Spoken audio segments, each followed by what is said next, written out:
Today on Your Daily Detroit, we talk about voting, how to make your voice heard in the context of an election during a pandemic while dealing with a shaky-at-best defunded postal service, and how to put your shoulder to the wheel as a poll worker to help make democracy go. Our guest is Laura Khalil, someone who has been a poll worker themselves and has gone through the process. We talk all about it. We're recording this on Friday, August 14th, 2020. I'm J.R. Stays. We'll get started after I remind you, if you haven't already, to remember to become a member at patreon.com/dailydetroit. Thanks to Alan, who recently stepped up and doubled his support. It makes a huge difference for keeping the coffee on here at Daily Detroit.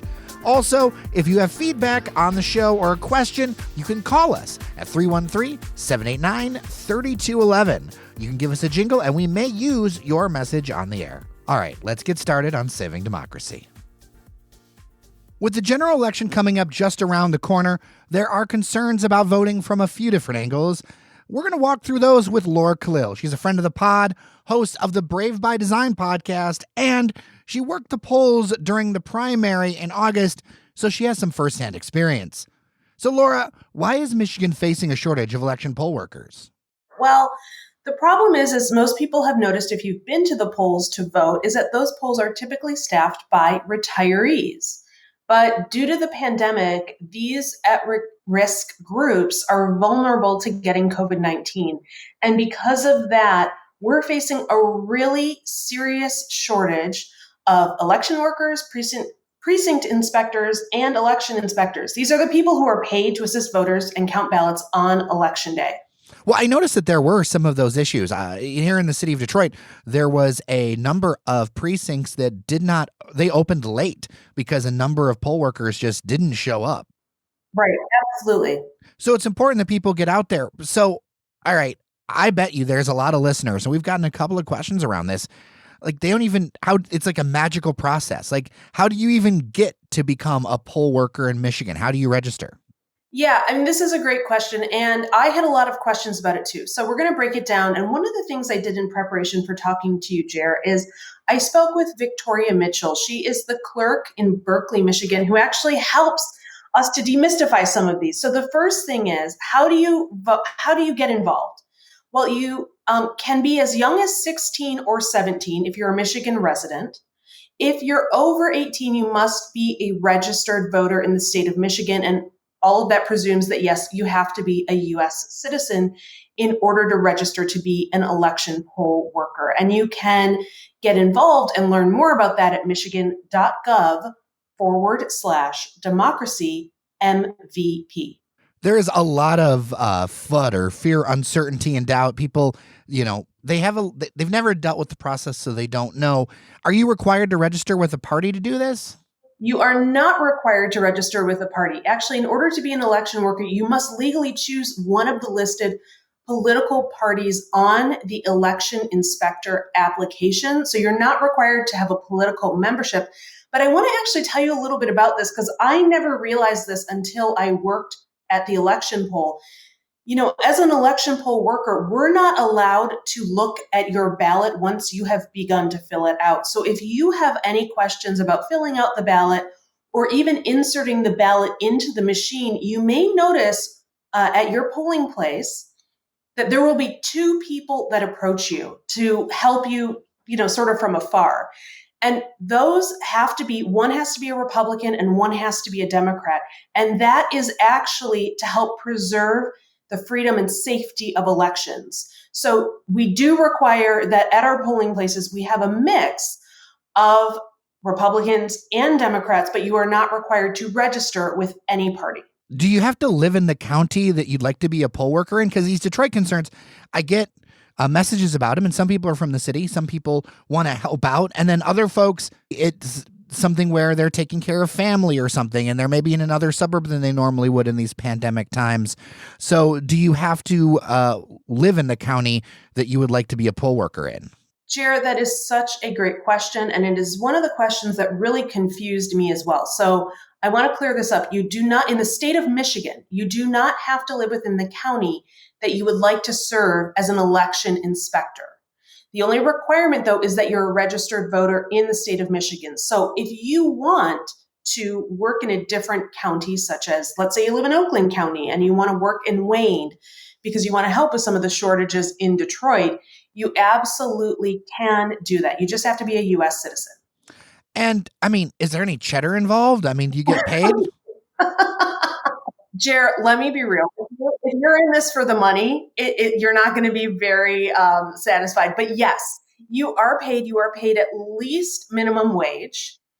And some counties do offer a very small bonus, like a pandemic bonus of maybe like $50 because of COVID-19. But if you're looking for a big payday, this isn't it. I think that I was paid somewhere around maybe $170 or $200.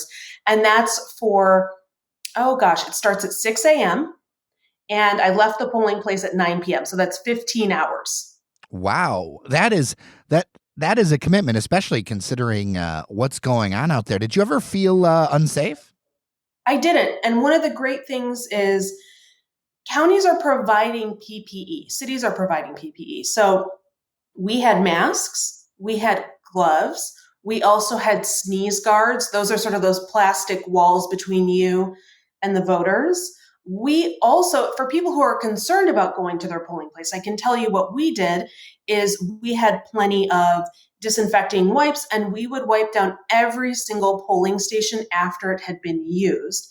Also, all the pens are cleaned and disinfected as well. So if you're working at a polling place, you're going to be busy doing all this stuff. But at the same time, I felt really safe doing it. And I was really glad to see that everyone showed up wearing a mask. Well, and we're getting people information about how to be involved. These are new folks. And so I'll be honest, I get nervous because these new folks, they need training. Is that a thing? Yes, there is training involved. Don't worry. Nobody has to show up, at a school gym at 6 a.m. and just sort of wander around confused. There absolutely is training. You are required to take, it's about a 1-hour training course prior to working at the election poll. When I took that training, I received, probably a 70-page PowerPoint document that takes you literally through step by step by step of exactly what to do at the poll. And then keep in mind, when you show up at the poll, there is someone there who's done this before, who's kind of like the supervisor. And so they actually help walk you through the process. And it can seem really kind of scary and overwhelming at first because we don't want to screw up, right? We do want to preserve our democracy and the freedom of elections. But I guarantee you that after you do it a couple times, you're like, oh yeah, I've got this down. It's actually not that hard at all. And there's lots of checks and balances in place to ensure that you do not screw up. It's very hard to screw up elections. I'm going to be honest with you because you have 4, 5, 6 different people working at that polling place with you, each ensuring that the prior person did their job correctly. I like hearing that because democracy to me is a verb, and it's really important that people participate not just in the partisan way, but in the nonpartisan way and helping the machinery go, because that really underpins all of this stuff. I got to imagine some people are going to wonder, is this something that you've got to commit the whole day for? Is that the preference? Yeah, and this I think is one of the biggest challenges to getting people to sign up because, as I said, it was a 15-hour day. I had to be there at 6 a.m. and I left at 9 p.m. And I'll tell you, I left pretty exhausted, Jer. We did get a break in between, but otherwise we were working the whole time. So it varies by community is what I'm going to say. So you'll need to discuss with your city clerk in the city that you decide to work in if you can do a partial day opportunity. In the city that I worked in, we did have partial day individuals who did sign up. So we had one individual who was there from 6 to noon. We had someone else who showed up from 1 to 5. Those things are actually really helpful for the full day workers because it can give us a break. It allows us to step away for 1 minute and maybe go grab lunch or go walk outside or, maybe just sit in your car for 30 minutes and close your eyes before you go back in. All right. So people want to do this. How do they get involved? Well, it's very easy to get involved. I want you to open up your web browser and go to michigan.gov/democracy MVP. That is where you can sign up in the state of Michigan. You can also contact your clerk as well, but michigan.gov/democracy MVP is where I signed up, and it is the easiest way to get started. All right, before I let you go, I feel like we got to talk about the elephant in the room, the one that, all the political media is talking about. It's absentee ballots. There's a lot of conflict, but they're also all the rage. I mean, this is something that people seem to be really wanting to do right now. Absolutely. People want to do it, and for good reason. Hello, we are in a pandemic. So, there has been a record response here in the state of Michigan and in our country. Currently, 76% of Americans are actually eligible to vote by mail. That is greater than it has ever been in history. And as many of us know, here in the state of Michigan, you may have received an application to apply for an absentee ballot due to the pandemic. But Jared, that's not the only thing going on, because on the one hand, people are wanting to vote more and more. That's awesome. But on the other hand, we know that President Trump has admitted he's withholding $25 billion in emergency funding for the post office because in the midst of a pandemic, he doesn't want mail-in voting. He believes without any evidence that it is fraudulent. Well, I'm going to repeat that again for the back. And President Trump is not the first politician to try to say that there's some kind of fraud in the system, but he's definitely enhanced his calls around it. But there just is not the evidence of significant fraud. And I mean, I'd add here, and this is somebody as a student of history, I think we have to remember, and I was talking about democracy being a verb, it's kind of a twisted American tradition since the founding of the country to basically restrict people from voting. I mean, if you think about it, there's always a political group that doesn't want voters of a certain kind. Usually it's the kind that disagrees with them or is of a color so that they cannot participate. There were problems when you talk about the Civil Rights Act. There were still voting issues after that got passed. So that is something that is a sad American tradition to try to stop people from voting instead of debating around ideas. Yeah, it's really terrible. And, I have a stat I want to share with you about that. So the Electronic Registration Information Center found that when we talk about voter fraud, the officials identified just 372 possible cases of double voting or voting on behalf of deceased people out of the 14.6 million mail-in votes in the 2016 and 2018 elections. That is a potential amount of voter fraud. You know what percentage that is, Jared? That's 0.0025%. That is negligible. So this is a very safe way, based on facts and evidence that we have, that mail-in voting is not fraudulent by and large. It is a very safe way to vote, especially during a pandemic. All right. So if we're going to do this, let's get into the nuts and bolts. What is the deadline to request a ballot? Okay. So the deadline to request a ballot is October 30th here in the state of Michigan. However, you're probably going to want to put in your request much earlier than that. Okay. So please do not wait until that deadline. We already know that the president is trying to slow down the post office. So I would personally be concerned you would not get your ballot. I also want to remind our audience that you can register to vote on the day of the election. So if you are afraid that you have missed your ability to register to vote, you have not. But if you wait until the day of the election, you have to register in person at the clerk's office. You cannot register at your polling place. I would just reinforce to folks here that if voting is the thing you're going to do, just put it on the to-do list and get started this week. Get started next week. Get started as soon as you can around this, because the sooner it's in, the just smoother it's all going to be. Letting it go out is just going to be a real headache. So once you've just made your decisions about who you're going to vote for, I would say that you should pull the trigger on that, because you don't want to be rushing this. In fact, there were numbers of cases up in Macomb County of ballots that showed up late and did not get counted.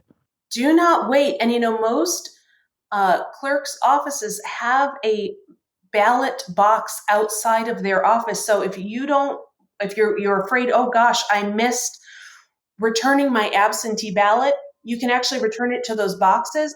If you miss it and it's the day of the election, you have a couple of options. So the first thing is that you can return the absentee ballot on the day of the election to your clerk's office.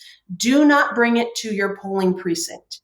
The second thing is if you got an absentee ballot, you forgot to fill it out, and you've shown up at your polling place, you can still vote.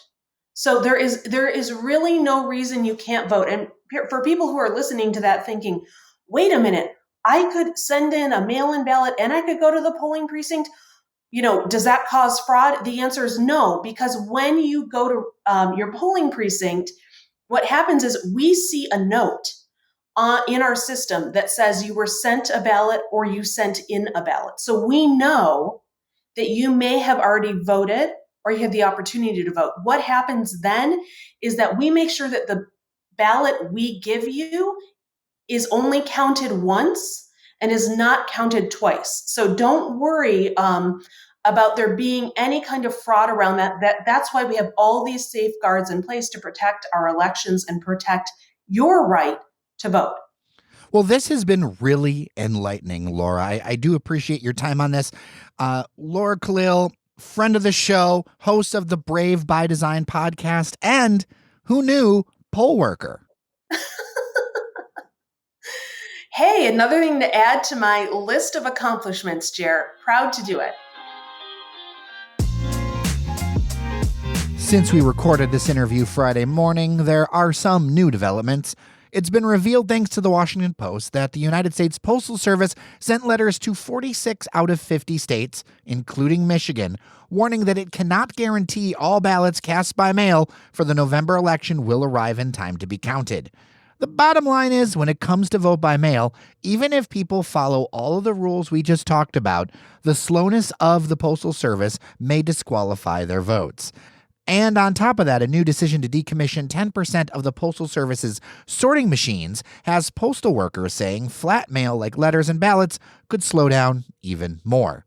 So what's the TLDR? If you're doing absentee voting, drop it off in one of the drop boxes. Fortunately, thanks to a Twitter storm of activity, there's now a map you can use to find one with your city clerk in your community by @AlexBHill on Twitter. We have linked to it in the show notes on our site. Also, a shout out to member Felipe, who made a quick version on Google Maps as well. That's pretty cool too. I will add this, looking at this map that Alex made, the city of Detroit needs more drop boxes. Currently, the map only shows two, one at City Hall and one at the clerk's office. I mean, look, this is just one man's opinion, but 2 drop-offs for a city our size, with our transportation issues, our low number of households that have cars, with none outside of greater downtown, well, that seems wholly inadequate on the part of our city clerk here in Detroit, Janice Winfrey.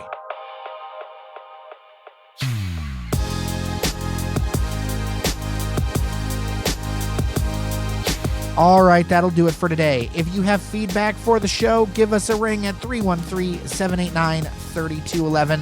Or remember to become a member at patreon.com/dailydetroit. Our independent funding allows us to be fiercely independent. I'm Jer Stays. Have a wonderful weekend, find some cucamelons or something, and I'll see you around Detroit.